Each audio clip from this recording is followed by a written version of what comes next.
watching. So I did a couple tutorials already with Mascara Beauty. I showed you how to hack with a simple quad, just 4 colors, and then I added Bella Bronzer just for a little bit of an extra glow.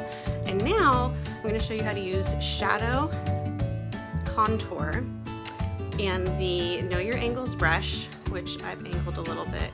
It's nice, it kind of bends for you wherever you want it to go. And I am going to do my brows.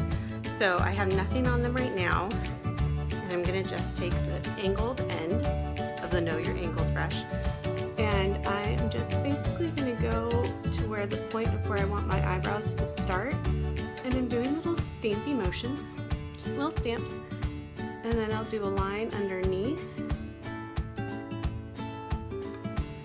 then get a little more product. I'll just tap right into the tin, and then I'm going to do a line on top, and then I angle down, angle up, and then match that line on the bottom. And then I flip it around and brush it out. Super easy. I love this darker color to match my hair. I've used other contours, and Ash works well, Astoria works well, some of the eyeshadows work amazing, but I like how this is just a little cooler and a little darker, and the contour kind of holds your hairs right where you want them. So I'm doing the same thing again, and a stamp, stamp, stamp, and a line under, a line on top, and we have a little more.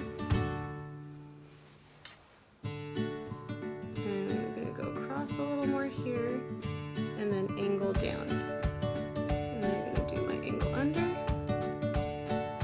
and then angle down.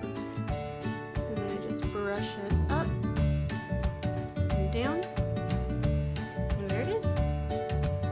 And then I kind of take a look back and just make sure they kind of match in height. So I can see like this one's a little more rounded, so I can add a little more of an angle. My brows are not naturally similar looking, so it takes a little bit of tweaking, but this brush makes it super easy. So I'm going a little higher here with my arch, and just brushing that up, and voila! That's how you can use your Know Your Angles brush to do your brows.